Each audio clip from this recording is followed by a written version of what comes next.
Thanks for being with me today. Without setting it in time and space, let me thank you for the incredible, heartfelt, sincere outreaching that I've received recently. After many of you have heard of the passing of my father, it's been an interesting year to say the least, with my mom passing away about a year ago, and almost within the same week, a year later, just recently, my dad passed away.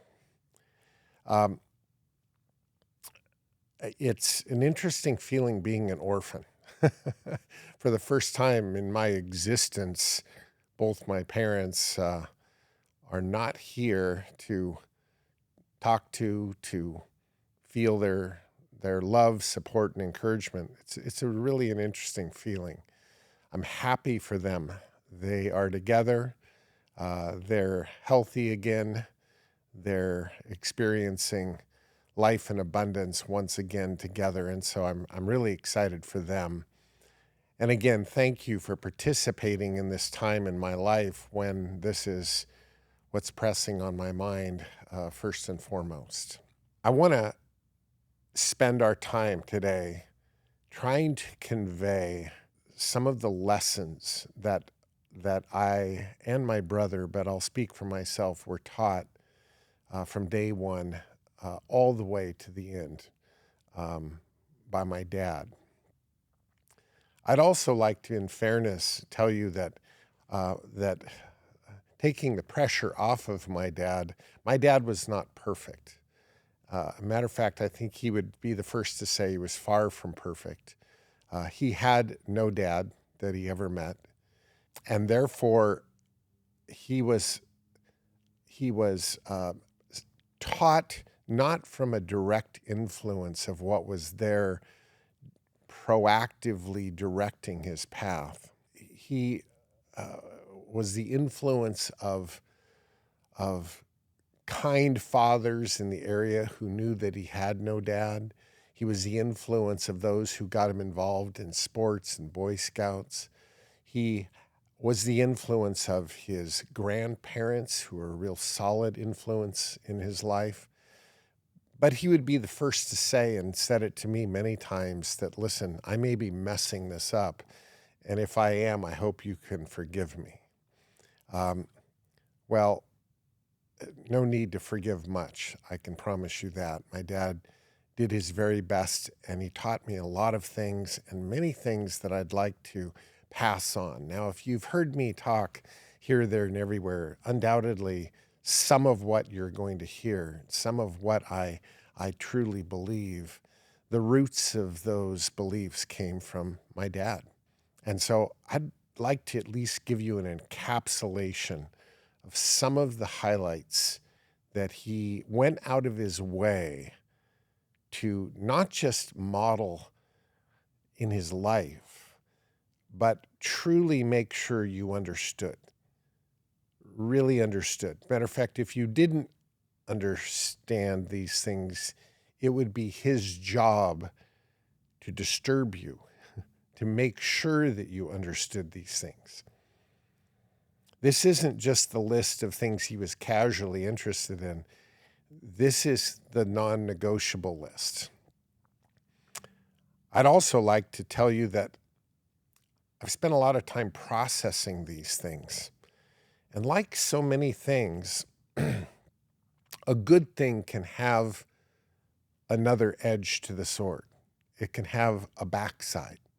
In other words, taken too far or extrapolated completely, or everything has a measure of where it's helpful and useful and something that's going to benefit your life.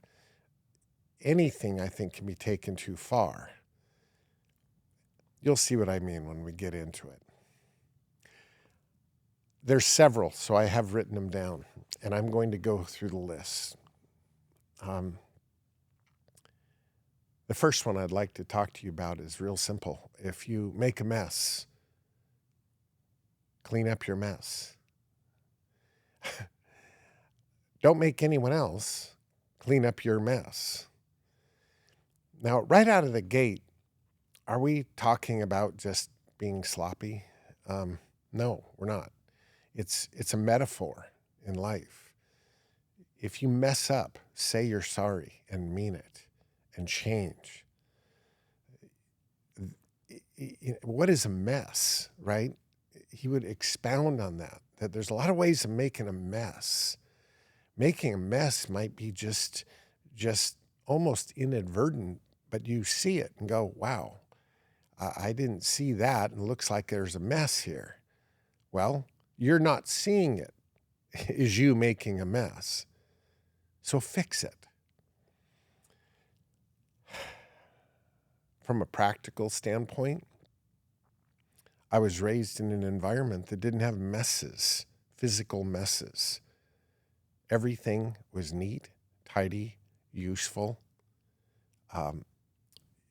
And you'll see this theme throughout, but the idea is don't leave things in a bad state. Work to make them right. Work to make them the very, very best they can be. The next one is the idea of never going anywhere empty-handed. And I can tell you the 1,000 times I was told that practically. If you're going from this project to the truck, ask yourself, what needs to go to the truck while I'm going to get something I need at the truck? Like, don't walk anywhere empty-handed. And I can tell you that it was rule one on any job site that I've ever run in my life, as I'm training a crew. Ask yourself, if I'm going from point A to point B, what at point A also needs to go to point B? Let's do as many things en route as we can, there and back. So funny that my day today started with Ryan saying, here's the list today, and when I'm out, I'm doing these 7 things. And they're all in very logical MapQuest type order. From here to here to here to here to here to back. Doing multiple things en route. Never go anywhere empty-handed. Well, the metaphor can be extended. When you go, bring what you need. And that can be a lot of things. Bring the humility that you need right now. Bring the competence that you need right now. Bring the preparedness that you need right now. Bring the attitude that you better have right now. When you go from here to there, don't go empty-handed. Make sure you have what you need. So there's a lot in all of these.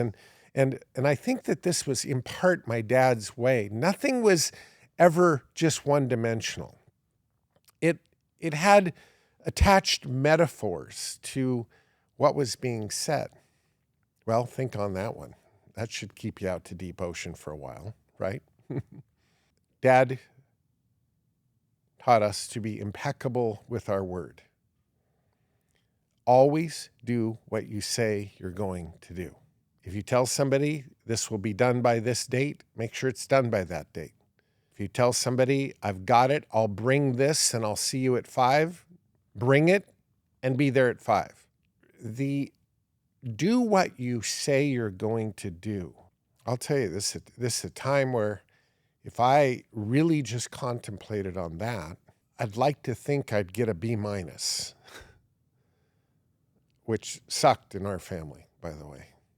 You know, it sounds so simple, but when you think in terms of commitments, you think in terms of promises, you think in terms of priority, you think in terms of all the pressures that come at all of us at all time, just following through with what you know you should be doing all the time is a real high calling. It's very difficult. It's something that really, really puts a premium on being careful what you say you're going to do, because you're displacing something by making that commitment. You can't do everything. And when you say yes to everything, undoubtedly, you're going to drop the ball. You're not going to follow through with something. And that was unacceptable to my dad. Whatever you said you're going to do it. Period. End of story. The next thing that jumps off the page is to to always, always, always, always give your best effort. I used to say that talent is handed out by God, but effort is a choice. You can be untalented and give a ton of effort. When he was a coach for my baseball teams, the teams would give out 2 awards. The most valuable player award on the team, that's talent, incredible talent. And then they would give out the Mr. Hustle Award, the most inspirational award. He would say that's a choice. You can always work harder than anyone else. That's a choice. You can be the first one there and the last one to leave. And I won't say it was an expectation. Giving anything your half effort, even things you didn't really enjoy doing, was the expectation that that wouldn't happen. You're going to give it your full, focused effort. And I think, wow, if you don't have time to do it right, when are you going to have time to do it over again? Do it once, do it right. All these messages were all in chorus with one another. I'm challenged by all of them. Trust me, I'm a product of the teaching.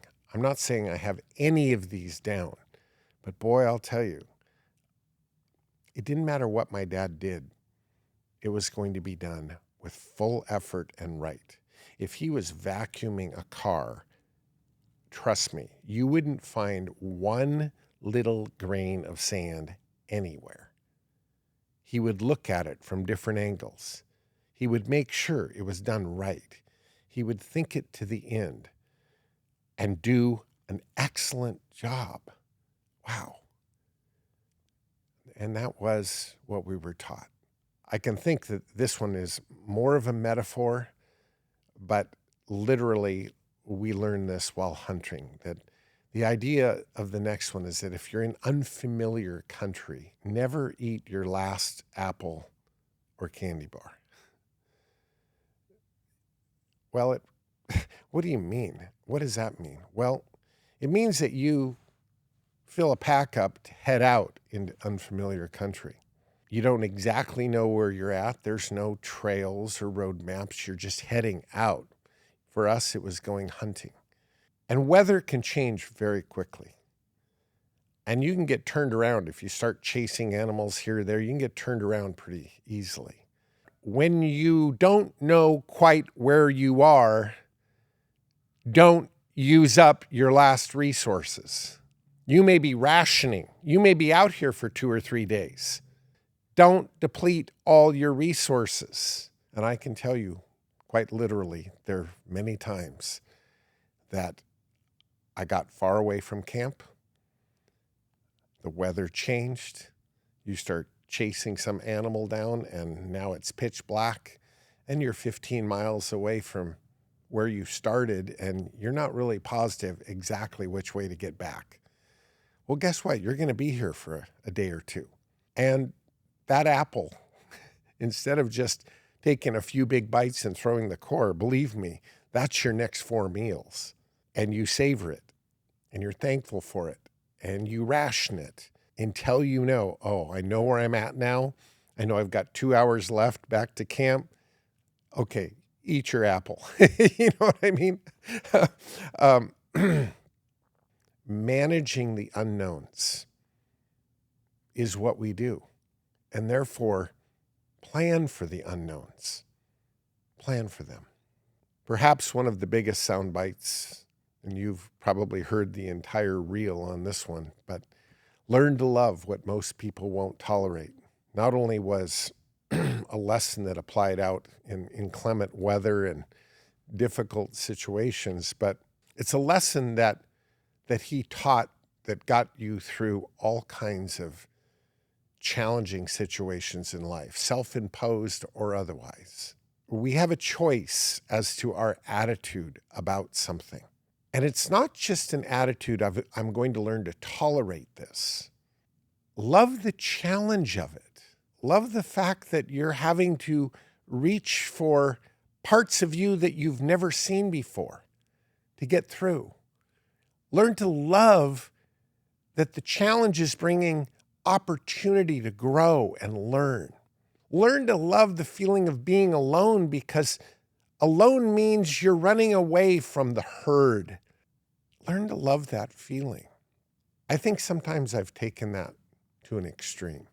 And I think it's easy for me to do that, being somewhat of an introvert, that being alone is actually a comfortable place for me. This doesn't say go be alone. It simply says that learn to embrace life when things are difficult in a way that you actually love the challenge that's set before you. The mental challenge, the physical challenge, the economic challenge, the scheduling challenge. Love it. Now we're having a party, right? When things really get going. If you can learn to love that, wow, you're going to run ahead of the pack. Most people just tap out quickly. And what they do is they lose the opportunity that adversity and the growth that comes from that offers. Life's full of adversity. But calling it a great challenge already is a step in the right direction. And being in love with great challenges. My dad was good at that. When the wind got blowing really hard, man, he just leaned into it and had a smile on his face. The next thing that I think of when I process the lessons of my dad is the notion of situational awareness.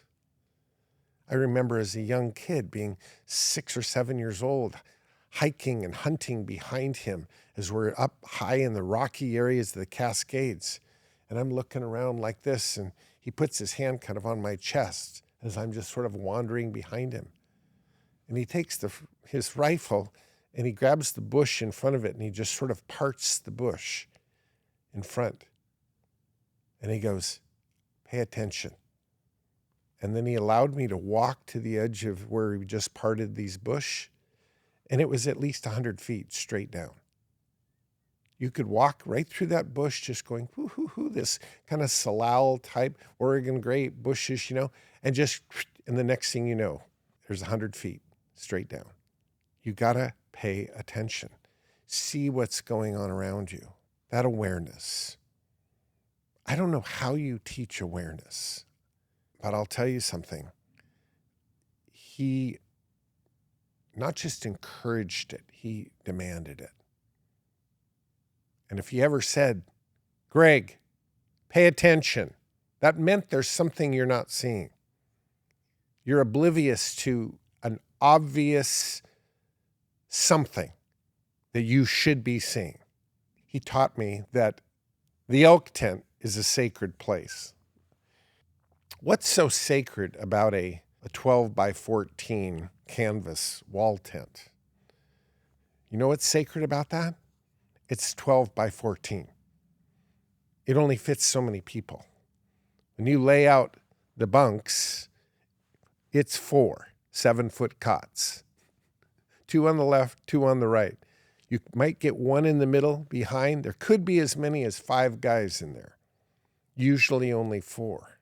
And what the elk tent represented, here we work together.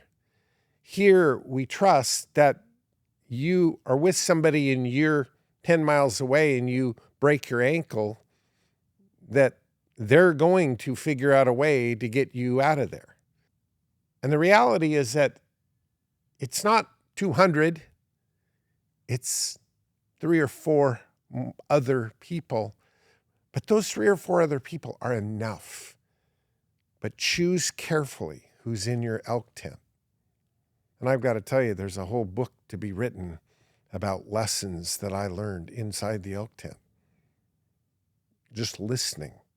to my dad and my Uncle Lyle and my Uncle Bob.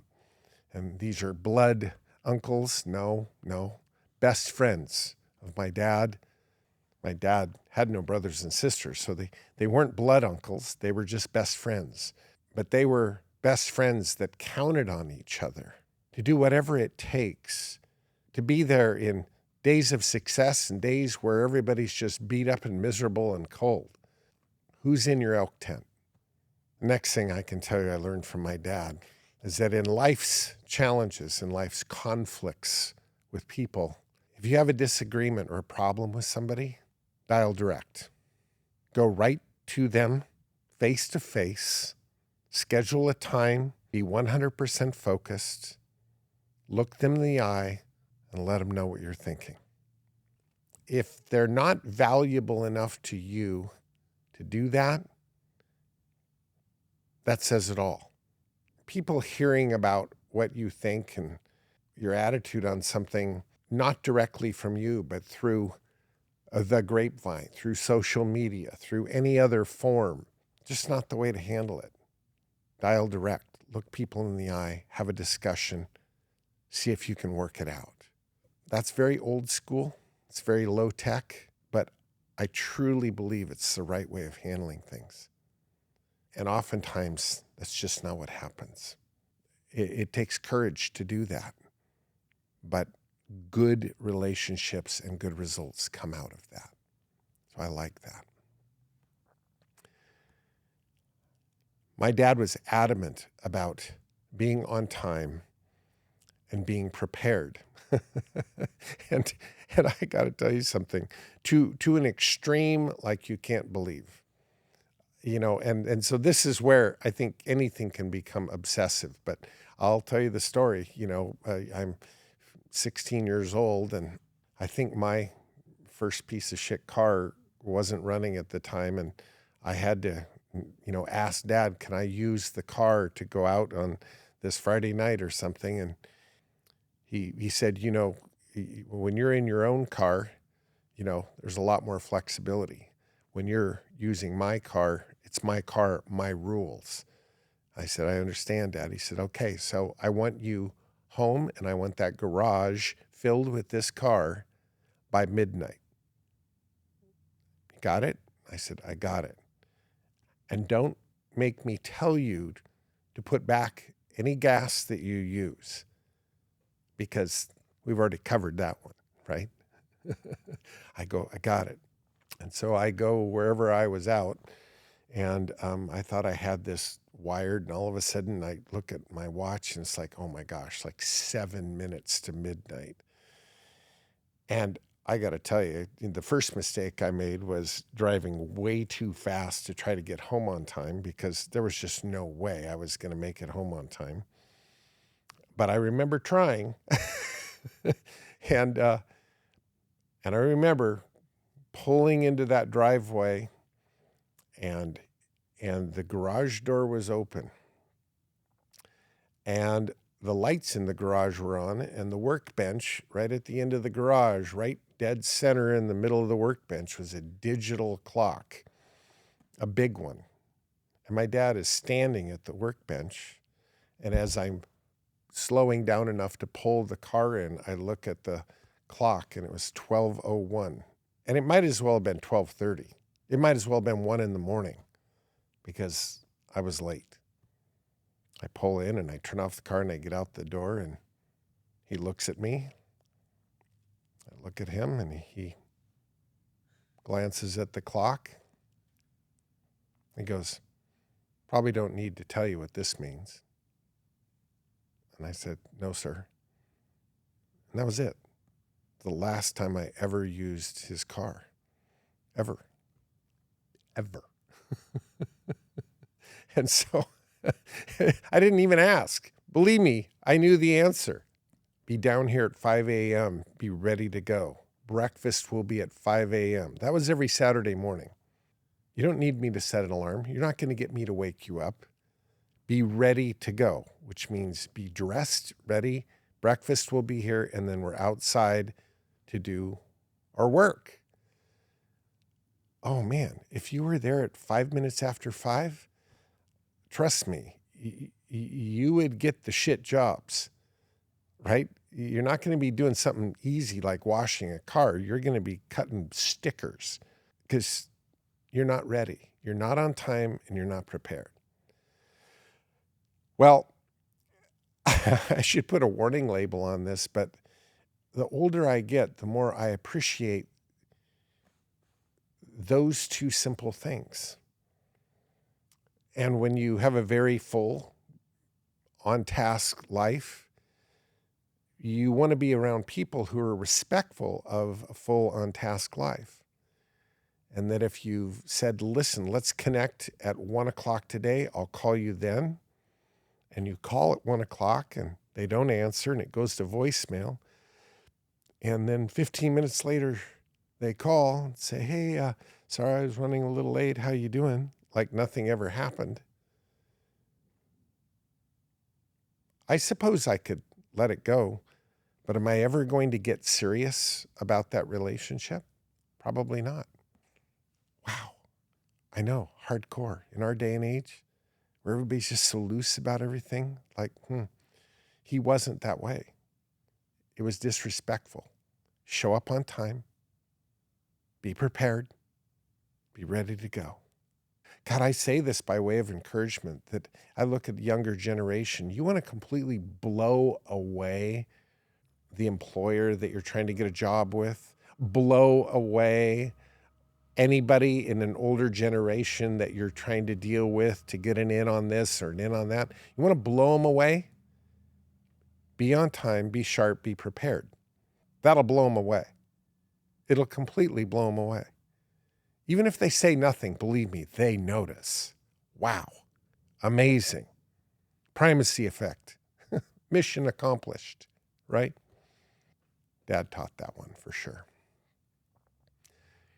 The next thing he lived and occasionally spoke on was this simple phrase: listen more, talk less. How ironic that here I am talking to you, but my preference is to be a listener. The irony of this hardwiring from my dad is that I got into a full-on postgraduate study with Dr. Michael Shadow about the art form of negotiation. And he would be the first to tell you that listening is the greatest negotiating tool. And when you think about the greats, they ask questions and they listen. They ask good questions. They lean in and they listen. They talk less than you do. And they walk out with all the answers about you, and you know very little about them. Doesn't that give anybody an advantage in negotiation? Of course it does. I think this was more about humility than it was negotiation with my dad. You're more important than me would be how he would view the world. And that's not a bad thing. It's not like he was self-deprecating. That wasn't it. It was just that he was way more interested in you than he was about talking about himself. And I think you'll find that the great ones, I've certainly taken those notes on many a great person that I've met. They listen more than they talk. And that was one thing that I learned. The next one starts with this idea of if you borrow something. Now, if you borrow something, bring it back better than you found it. Better than you found it. No question. Borrowing something and returning it in the same condition? No, he would never do that. That would be just using your stuff. The condition to borrow it was, my full objective is to bring this back better. That justified the borrowing of it. And as a result, he was so known for this that people would beg him to borrow something. Their piece of shit boat that, doesn't look like anybody washed it in 10 years. That kind of thing. And if he said, yes, I'll borrow it, they knew it was going to come back with an engine tuned up, with fresh oil, with everything spit shined and beautiful. And thank you so much for the use of your boat, Jimmy. and, and, and I used to think, I don't want to borrow that because I know what we're going to be doing. It's going to be nothing but work. But this was another way that Dad would give. If he asked for something, he had a full intention of bringing it and delivering it back to you better than he found it.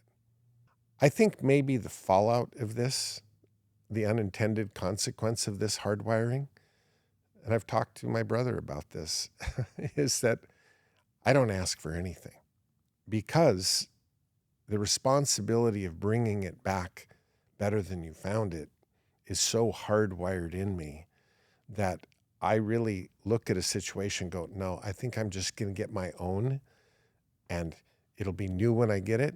And then I'm just going to maintain it so I don't ever have to ask for it. That was never his thinking. He didn't mind asking for something, but the criteria was clear. If you did, know that you can deliver value by bringing it back so much better than you found it. Now, we all think about borrowing stuff as something, borrow a chainsaw, borrow a car, borrow something like that. But he would also put people in this category. If I asked something of you, I'm asking with the intent that says that if we did this together, or if you engaged in this way with me, you would actually end up better for it. He would see situations where people actually needed what he had, and it was his way of engaging. Like he would ask for something, but the real intent of asking for it would be to return the person better than they were before they engaged. And you'd really have to know him to see that that was his intent in doing that. He would touch the wounded to heal the wounded. He'd get them involved and ask them for something and then return them more whole than before he asked.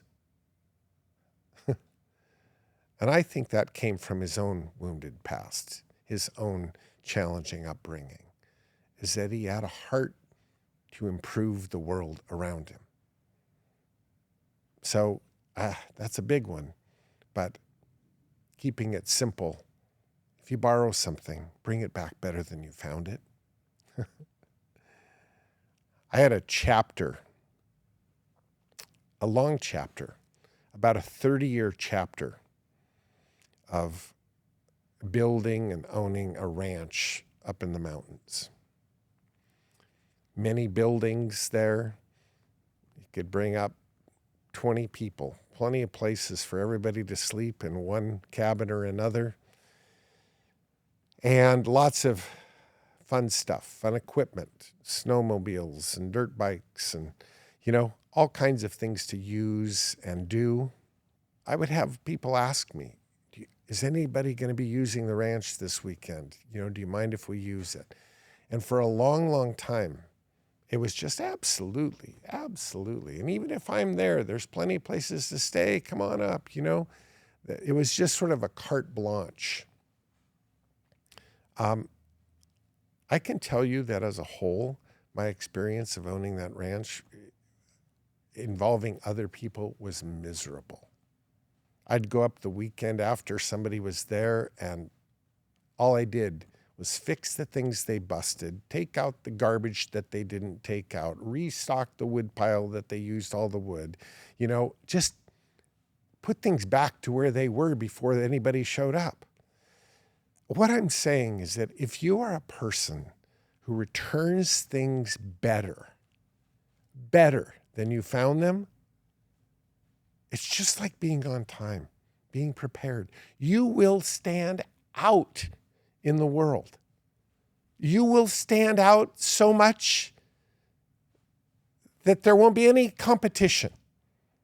And I think that in a way, Dad would ask to borrow things that he thought and knew he could fix because it was his way of standing out in the world. It was like his calling card. And that's not a bad calling card to have. I can assure you, it'll set you apart from the masses. Dad would say, be organized, keep things maintained, because you never know when you might have to move and act quickly. Wow. What a lesson that I never understood until I've had to move and act quickly. And to be organized and to know where things are and to know that they're in good shape and to know where your affairs are. And to be able to move quickly because you're organized. You don't need months to figure out where you're at. You know where you're at. You know exactly where you're at.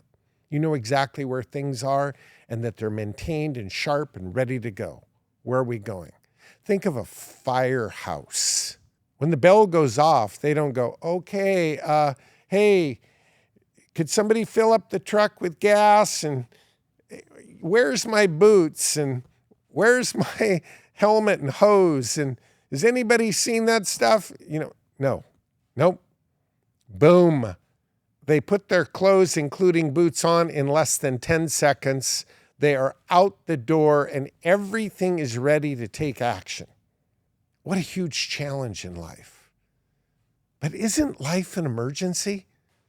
To me, it is. It's always been an emergency. And being organized, having things ready to go. And if they need work, get the work done. You might notice that this plane in the backdrop is sitting a little higher than it was before. That's because it's now jacked up on jacks about a foot off the ground. That's because we're rebuilding the main gear. The main landing gear on both sides needed being rebuilt, needed being retuned, needed being re-nitrogenized, right? Well, don't just put it off forever. If it needs it, let's get it done. Let's get it all ready so that at a moment's notice, hit the door, thing goes out, boom, we're out of here. I have Dad to thank for that readiness in life. The organization, the everything's ready, everything's tuned up. I had a friend in here about 2 months ago who started a tree topping business, pruning business, all sorts of arboristic activity. And we got talking chainsaws. Chainsaws. And I told him about a commercial grade steel chainsaw, STIHL chainsaw, that I bought in 1976. It was a special order tree topper saw. And I said, it's so awesome. You just never seen one like it because it's very small, but built so well. And I can't even tell you how much wood that saw has cut in its life. And he goes, wow, did you still have it? And I go, of course I still have it. And he said, would it start? I go, it would start on the third pull. He goes, the third pull? I go, yes. You put the choke on, you pull it once, nothing. You take the choke off, you pull it twice, it pops once. You put the choke right in the middle, and on the third time it will start, and then you adjust the choke and you're off and running. Really? You want to see? And we got up, literally sitting right in this exact area, and we walked back to the back corner, know exactly where it is, boom, boom, boom, boom, boom. Here it is, there it is, full of gas, of course, everything ready to go. I haven't started this saw in 10 years. Choke, rapa, same exact sound as it always has. Choke off, rapa, middle. Here we go. Razor sharp, perfect. Go do your job. But when you're done with your job, you sharpen the chain. You fill it up with gas. You fill it up with oil. You clean it. You put it away. You make sure that if there's anything that you broke, you fix it right then, right there. So it's ready to go the next time you need it. Dad would say, sign your name. to everything you do, no matter how insignificant, no matter if anybody's going to see what you're doing or that it even needed being done. It's not for anybody else. It's for you. Sign your name to it. I think about it in all the insignificant things, all the things nobody would ever know, because there's something about signing your name that voice inside of you says, well done. You hear the real you tell you, well done. I don't care if it's cleaning out a sink while you're rinsing dishes at night, and then you clean out the sink and you go, there, it's all done. You wipe up, everything looks good. That little voice that says, well done. You didn't need to do that. Sink's just going to get dirty again, right? Nobody else is going to know. You might even live alone. Who's going to see it? You'd see it. Sign your name. No matter how insignificant that effort or task may feel, you know, did you do your very best? Dad would say, don't wait to be told what to do. See it, do it. Oh my God, how many times have I said those words to my own kids? Core, see it? And he would say, do it. Don't walk past things. Don't just say, that's not my job. I think that when we have to be told or things have to be pointed out to us, what's the point? It's just easier to do it yourself. You want people around you that see it, do it. They may need to be told once, but after that, they know what to do. They know the standard. They know how to do things that are proactive, that keep things moving in the right direction. See it, do it. You can be empathetic and put yourself in that place and go, what would I want somebody to do for me if I were in that situation? That's enough permission right there.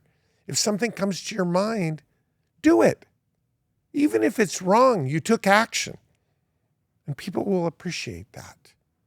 The walking through life with blinders on, not my problem, not my problem. No, that isn't how Dad lived.